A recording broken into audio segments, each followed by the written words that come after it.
सदन में मेरा ध्यान आकर्षण प्रस्ताव रहा और मेरे विधानसभा क्षेत्र शाहपुरा और पूरे प्रदेश में जो बंदरों का जो आतंक है, जिसकी वजह से आम जन में भय व्याप्त है।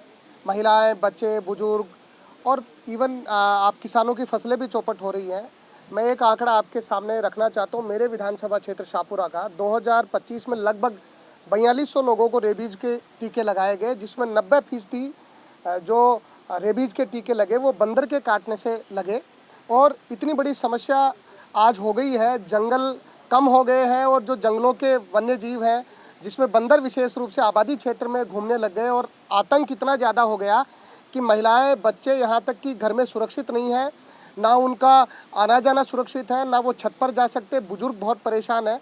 और मेरे विधानसभा क्षेत्र में हमारा शाहपुरा कस्बा हो, मनोहरपुर कस्बा हो, हमारा पूरा ग्रामीण क्षेत्र हो, इस समस्या से ग्रसित है।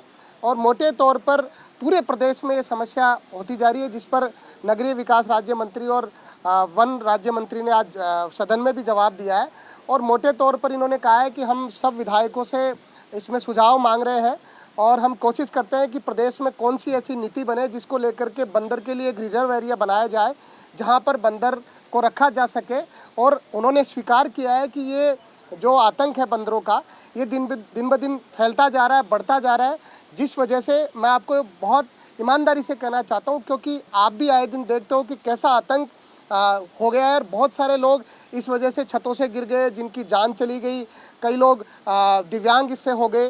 तो ऐसे हालात में, ऐसी परिस्थिति में प्रदेश में हमको एक नीति लानी पड़ेगी। दूसरी तरफ आबादी क्षेत्र में बंदर के आने के कारण आज ट्रांसफार्मर हैं बिजली के, उनके करंट से उनकी मौत हो रही है, बिजली की लाइनें जा रही हैं, तो उनको भी बहुत बड़ा नुकसान जो है बंदर जाति को, प्रजाति को, वो भी बहुत बड़ा, उनकी संख्या में भी मैं कहूँगा कि बहुत बड़ी संख्या ऐसी है जो दुर्घटनावश गाड़ी से हाईवे पर ऐसे उनकी भी मौत हो रही है। तो दोनों मानवीय मूल्यों और सारे मूल्यों को जोड़ते हुए बंदर को लेकर के प्रदेश की सरकार को एक विशेष नीति बनानी पड़ेगी और इसको लेकर के एक रिजर्व एरिया बंदर का एक अलग से बने, वो बहुत आवश्यक है। अन्यथा ये समस्या इतनी बढ़ जाएगी कि आने वाले समय में इस समस्या पर पार नहीं पाया जा सकेगा। तो मैंने आज सरकार का ध्यान आकर्षित किया है। मुझे पूरा भरोसा है कि सरकार इस पर ध्यान देगी और सभी सदस्य, क्योंकि जो नगरीय विकास राज्य मंत्री और वन राज्य मंत्री ने इस बात को माना है और मैंने व्यक्तिगत रूप से भी, उन्होंने कहा कि हम इसमें कोशिश करते हैं, एक विशेषज्ञ समिति भी बनाएंगे, जो समिति सरकार को सुझाव दे, उसके आधार पर इसका निराकरण कैसे हो, ये होना चाहिए। दूसरी तरफ जो मेरा भी स्थगन था, हमारे डूंगर राम जी का भी स्थगन था। बीकानेर के जो रंजीतपुरा में जो सैन समाज की बच्ची की जो दुष्कर्म के बाद हत्या हो गई और अभी तक आरोपी नहीं पकड़े गए, 5000 से ज़्यादा लोग अभी तक धरने पर बैठे। इस प्रकार के अपराध महिलाओं के साथ, बच्चों के साथ, बच्चियों के साथ, ये राजस्थान के हालात बयां करता है कि राजस्थान में कानून की धज्जियां उड़ चुकी है और लोगों के मन से, अपराधियों के मन से कानून का भय खत्म हो गया है। और ये सरकार जो बेटी बचाओ बेटी पढ़ाओ की जो नारा देती है, उस पर एक कलंक है। तो आए दिन ऐसी घटनाएं बढ़ना प्रदेश के लिए चिंता का विषय है, हमारी महिला सुरक्षा के लिए चिंता का विषय है।